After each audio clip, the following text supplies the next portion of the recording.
Imagine a time when Canada was like a puzzle in the middle of being put together. Different pieces trying to fit in place.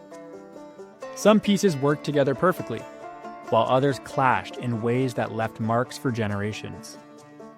Today we're looking at some of the most important stories of cooperation and conflict in Canada during this period. Let's start with the Underground Railroad, one of the best examples of cooperation. This wasn't a real railroad, but a secret network of people and safe houses that helped enslaved African Americans escape to freedom in Canada. Individuals like Harriet Tubman, who was known as the Moses of her people, guided freedom seekers through dangerous territory. Communities across Canada worked together to welcome these new arrivals. While many found safety and hope, they also faced racism and limited opportunities once they got here. On the flip side, not every interaction was about cooperation. Take the Red River Resistance in 1869 to 1870. This conflict started when the Canadian government decided to take control of the Red River settlement without consulting the Métis people who lived there. Led by Louis Riel, the Métis formed a provisional government and demanded that their rights be respected. The resistance led to the creation of Manitoba as a province, but it also created tension between the Métis and the government that would resurface later. Religious differences also sparked conflicts, particularly between Protestants and Catholics.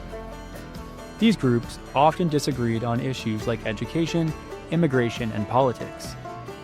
For example, debates over funding for Catholic schools in Ontario became a major sticking point, with each side fighting hard for their beliefs. Meanwhile, the Northwest Resistance in 1885 was another major clash. Métis and First Nations communities in the prairies were struggling with the loss of buffalo, land, and government support. Louis Riel once again led the charge, but the resistance was crushed by government forces. For Indigenous and Métis communities, the defeat meant even greater hardships, while for many settlers, it was seen as a victory for Canadian expansion. But there were moments of cooperation too.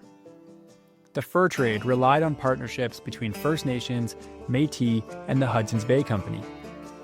First Nations and Métis trappers provided the furs, while the company handled trade and distribution. These relationships weren't always equal, but they were vital to the trade's success. Similarly, in the Arctic, Inuit and European traders worked together to develop industries like whaling. Inuit expertise in surviving the harsh environment was key, even as these activities disrupted traditional ways of life. The negotiations that led to Confederation in 1867 were also a mix of cooperation and conflict. Leaders from Ontario, Quebec, New Brunswick, and Nova Scotia had to balance regional interests and national goals. While they managed to create a united Canada, Indigenous peoples, women, and many other groups were left out of the conversation entirely. Finally, the 1880 petition by First Nations and Métis in the Lake Nipigon region showed how communities could work together to peacefully demand recognition of their rights. Even though their petition was largely ignored, it was a powerful example of unity and determination. These stories remind us that Canada's history is a mix of working together and fighting for what people believe in. By understanding these moments, we can better appreciate the struggles and triumphs that have shaped the country we live in today.